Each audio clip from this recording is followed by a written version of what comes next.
Olá, bom dia! Hoje é dia 18 de fevereiro de 2026. Louvado seja Deus por essa bênção e privilégio de estarmos vivos. E o Senhor nos permite estarmos aqui para esse nosso tempo de estudo da palavra, meditação das Escrituras, esse tempo devocional que nós, de certa forma, separamos para ouvirmos o ensino da palavra, a meditação das Escrituras. E o nosso texto desta pequena série que faremos está em Êxodo, capítulo de número 3, versos 13 a 15, quando abordaremos alguns aspectos daquilo que se chama na teologia de teontologia, que é a parte da teologia sistemática ou dogmática que estuda ou que aborda o ser de Deus, a pessoa de Deus. Êxodo 3, 13 a 15 nos diz o seguinte: Então disse Moisés a Deus: Eis que quando eu for aos filhos de Israel e lhes disser: O Deus de vossos pais me enviou a vós outros, e eles então me perguntarem: Qual é o nome dele? Que lhes direi? Disse então Deus a Moisés: Eu sou o que sou. E disse mais: Assim dirás aos filhos de Israel: Eu sou, me enviou a vós outros. Disse Deus ainda mais a Moisés: Assim dirás aos filhos de Israel: O Senhor, o Deus de vossos pais, o Deus de Abraão, Deus de Isaque e o Deus de Jacó, me enviou a vós outros. Este é o meu nome eternamente, e assim serei lembrado de geração em geração. Qual é o nome dele? Que lhes direi? Disse Deus a Moisés: Eu sou o que sou. Essa era a grande questão. Naquele contexto, saber o nome de Deus, qual era o nome de Deus, era algo que implicava em vínculo da pessoa com a divindade, ao mesmo tempo que estabelecia nesse vínculo a ideia da proteção da divindade sobre aquela pessoa e, de certa forma, alguma forma de aquela pessoa ter certo controle, vamos assim dizer, sobre aquela divindade. E então era preciso saber qual é o nome que eu direi a eles, aos filhos de Israel. E a resposta foi essa: Eu sou. Eu sou o que sou. Porque eu sou não é propriamente o nome, né? Quem é você? Qual é o seu nome? Eu sou. Fica em aberto. É como antigamente, né? Dizia-se um cheque em branco, assinado tranquilamente. Você põe o que você quiser ali. Você preenche do jeito que for do seu interesse. Mas essa expressão, eu sou, ela traz muitas indicações, se não até mesmo revelações sobre o ser de Deus. E as nossas meditações, esta e algumas seguintes, serão sobre exatamente isso, sobre o eu sou, o ser de Deus. Primeiro, eu sou. Ele está dizendo que ele, Deus, é incompreensível, ainda que revelado na história. incompreensível não é que ele não se faça compreender, no sentido de quando ele falar, não seja claro o que ele está dizendo, nem o que ele esteja querendo.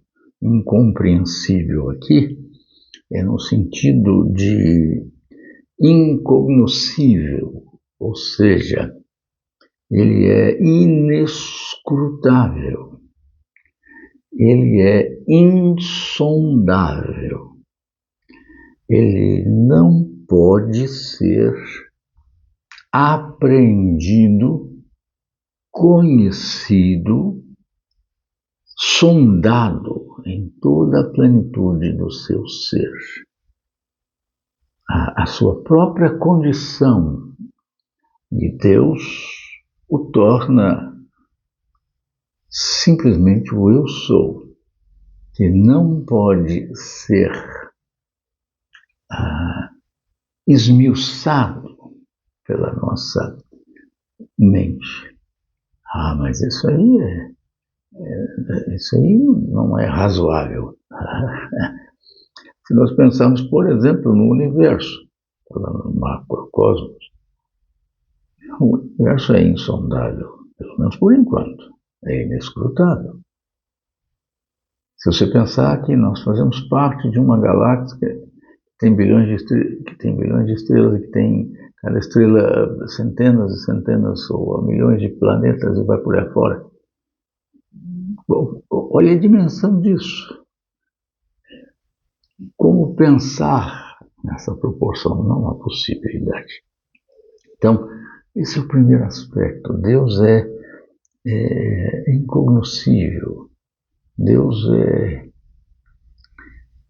é impenetrável à nossa mente, inalcançável pela nossa mente, no sentido de compreendermos e entendermos plena e completamente quem de fato Ele é.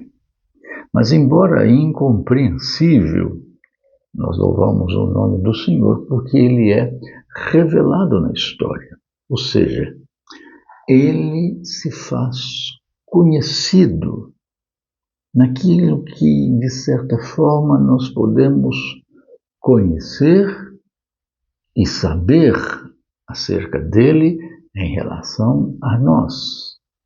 Podemos saber que ele é o Criador, ele é o sustentador, ele é o providente, ele é aquele que governa como Senhor todas as coisas, ele é aquele que tem nas mãos não só o querer, mas também o efetuar. Todos esses aspectos, que ele é um Deus pessoal, que tem a capacidade de se envolver no tempo, embora esteja fora do tempo. Então ele se faz conhecido, ele se faz revelar. Nós não vamos até ele com nossas próprias habilidades intelectuais, capacidade cognitiva. Não.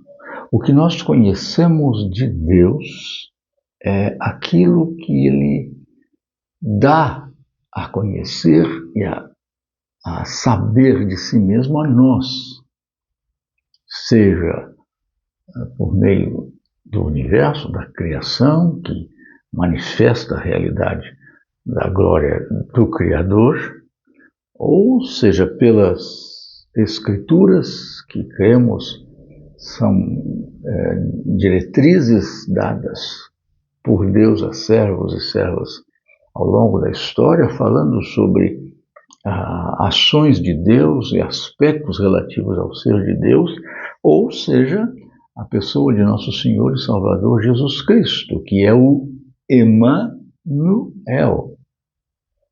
Emmanuel significa o Deus conosco. Então, Deus se faz carne, se revela como diz o apóstolo São João, o Verbo se fez carne e habitou entre nós, e morou entre nós, viveu entre nós, tornou-se, neste sentido, um de nós. Então, embora Deus seja incompreensível, nós não somos capazes de penetrar no seu ser, sondar e conhecer a mente do Senhor, como diz o apóstolo Paulo. Quem conheceu a mente do Senhor? Ninguém. Não há quem possa fazer isso. Mas, embora incompreensível, ele se deixa conhecer, se revela a nós. É o que se chama tecnicamente de epifania, o aparecimento, a revelação, a manifestação. A epifania de Deus é esta sua ação de se dar a conhecer, de se manifestar, de se revelar. E ele fez isto na pessoa de seu Filho, nosso Senhor e Salvador Jesus Cristo, a ponto de ele ter dito com toda a clareza: Filipe, quem vê a mim, vê o Pai. Como você pede, mostra-nos o Pai. Louvado seja o nome do Senhor. Porque mesmo que nós não compreendamos, nós não possamos conhecê-lo em toda a sua majestade, glória e plenitude, por causa da nossa limitação. Nós louvamos a Deus, porque embora incompreensível, ele se dá a conhecer, ele se revela na história do mundo, e na sua história, na minha história. Bendito seja Deus, que assim nós sejamos por ele abençoados. Amém, amém